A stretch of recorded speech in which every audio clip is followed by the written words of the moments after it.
Testing 1 2, testing 1 2. We're in business. Perfect. I'll put these on in a second.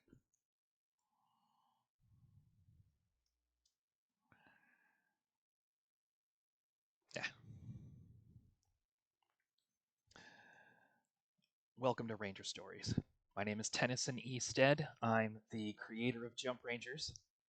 And this is the show where I read things that I'm writing in the Jump Rangers universe and probably edit and discuss them for your viewing pleasure.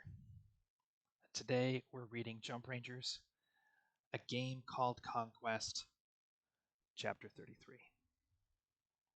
If you'd like to catch up on previous episodes of Ranger Stories, you can find those episodes on our YouTube channel at youtube.com/jumprangers.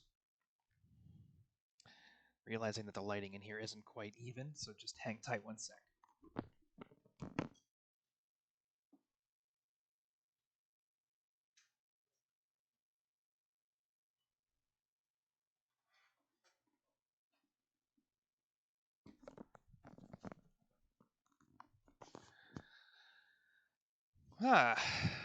Well, let's begin. Flickering into the space fighter landing bay of the UCS Cavalry. We'll just say hangar. Flickering into the fighter bay.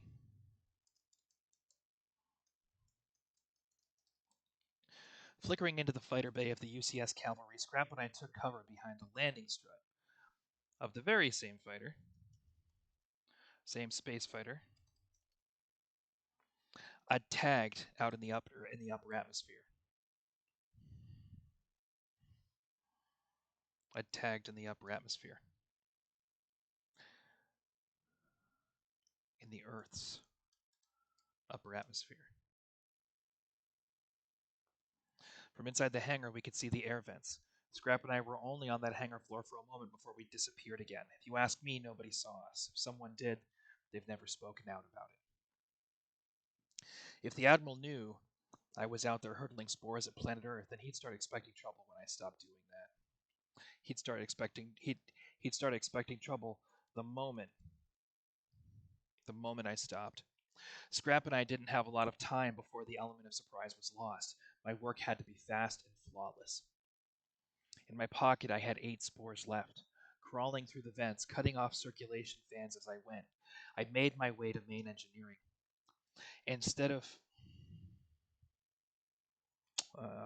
making my way, see, this is why we do this.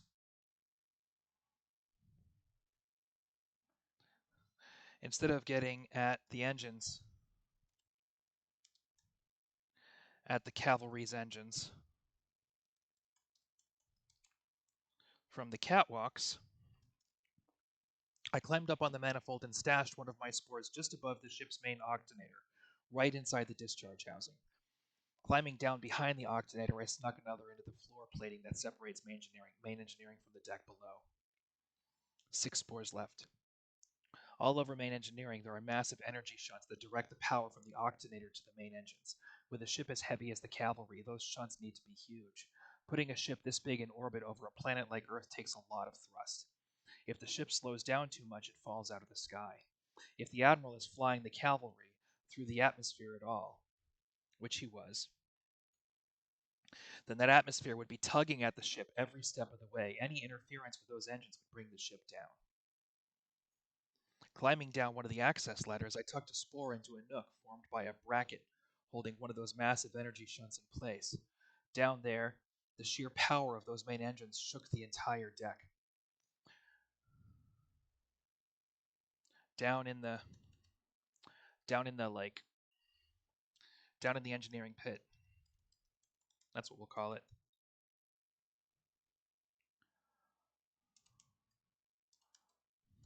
The smelly, greasy engineering pit of the UCS Cavalry. The sheer power of those main engines shook the entire deck. Making my way across the bank of energy shunts feeding the main engines their power, I stashed another spore. Flickering back into the vents, Scrap and I crawled our way to the jump drive that carries the cavalry between star systems. So much of the jump drive was a prototype, always getting fixed and tuned, that the whole deck was pretty much a mess of equipment and activity.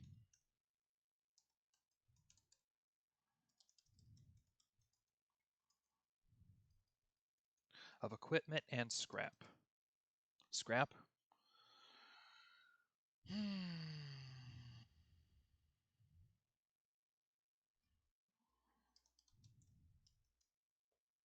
A mess of abandoned equipment. That's it. And half finished projects. And half finished science projects, engineering projects. Finding some tight corners, I stashed 2 more spores in places where I figured they could do some damage. Finding myself a tight corner, I stashed 2 more spores.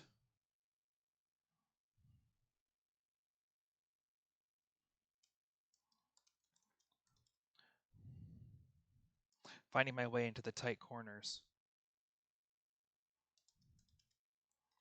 of the jump drive housing. So flickering back into the vents, Scrap and I crawled our way to the jump drive that carries the cavalry between star systems. So much of the jump drive was a prototype, always getting fixed and tuned, that the whole deck was pretty much a mess of abandoned equipment and half-finished engineering projects. Finding my way into the tight corners of the jump drive deck, of the jump drive housing.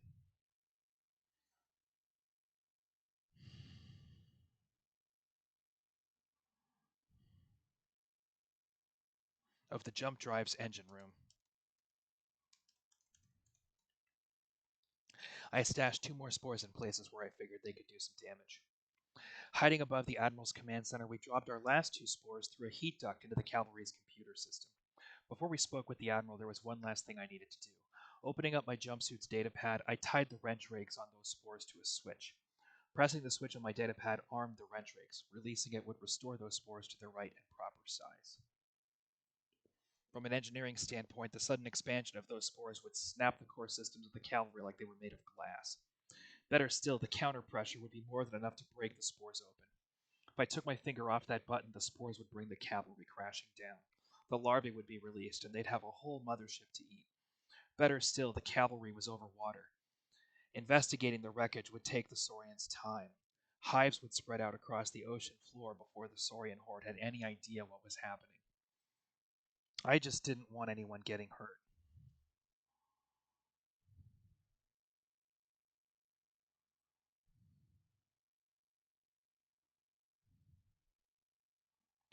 So why did I hesitate?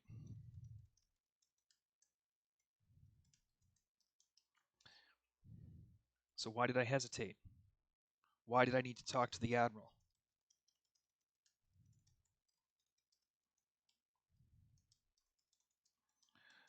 Never shown me good faith.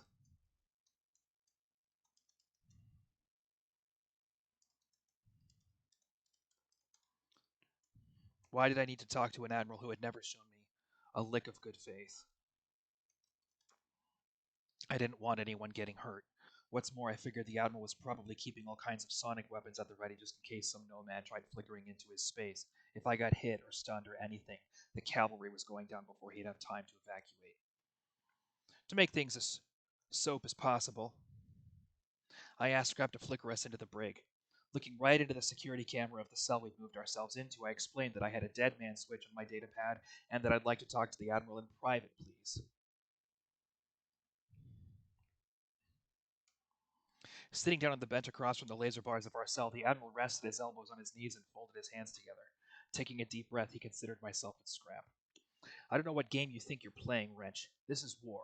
Much as the Jump Rangers can be useful from time to time, war is something children can't begin to understand. It's time you got out of my way. Let me ask you a question. Leaning back, the Admiral seemed to resent having to humor me. If all you had to give up to save planet Earth was this starship, would it be worth it? Would that be a trade you could make? Of course. Unfortunately, war is never that simple. It is that simple. Today, it is that simple. You're going to take the credit for making it that simple. Today is the day when you save Earth from the Saurian horde, and I'm going to explain how you're doing it. In painstaking detail, I explained what I'd done with the spores and the physics of what happens when they stop being small. If I were to explain the problem simply, I would say that it's very bad for any complex machine to have several massive rocks suddenly appear where massive rocks are not supposed to be. My finger isn't on this button because there's any hope of saving the cavalry. My finger is on this button because I want the cavalry to be evacuated before it gets destroyed. All the fighters can help tie things down at Alien City. Your fighters. Your fighters can help tie things down at Alien City. Your cargo ships.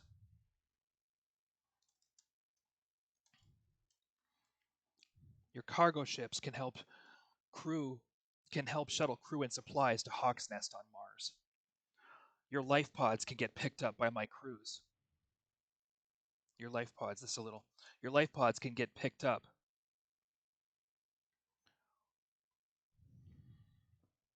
by crews from Hawk's Nest or from the Dangerous. And all of this can happen while the Saurians are still recovering from the attack at Alien City. Maybe I've got some of the logistics wrong. Maybe there's a smarter way to do this. I'm not an admiral. I'm just the kid who figured out how this could be done. How about it, Admiral? You want to be a hero?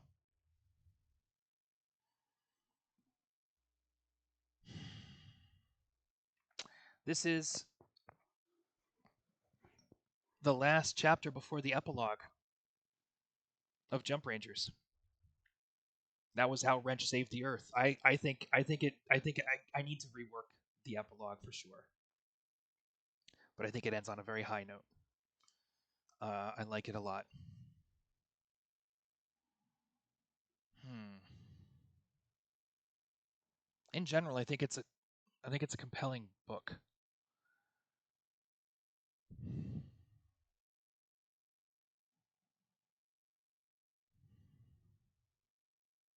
I think it's good because it teaches kids to be resourceful and it teaches kids that adults don't have all the answers and that they have power. I need to rework the last chapter though. I'll do that next week. No word yet on whether or not we're going to be doing metagame this week. We'll find out soon enough. But if anybody hasn't been seeing it, I'm very proud of the rookies and how that's coming along. I recommend checking out the stream on YouTube. We're 4 chapters in, I think 4 sessions in. It's a lot of fun. Things are getting very interesting. We're exploring the backstory of the Loom, and it's been cool. The players are very game. I'm having a blast. They're having a blast, and I'm proud. So check it out. What else is there to say? Thank you for watching. Um, Good things are coming in the Jump Rangers department. It's going to be a good month, I think. I have a meeting coming up next week, which I think can help us pull together some of the resources we need to take those next steps.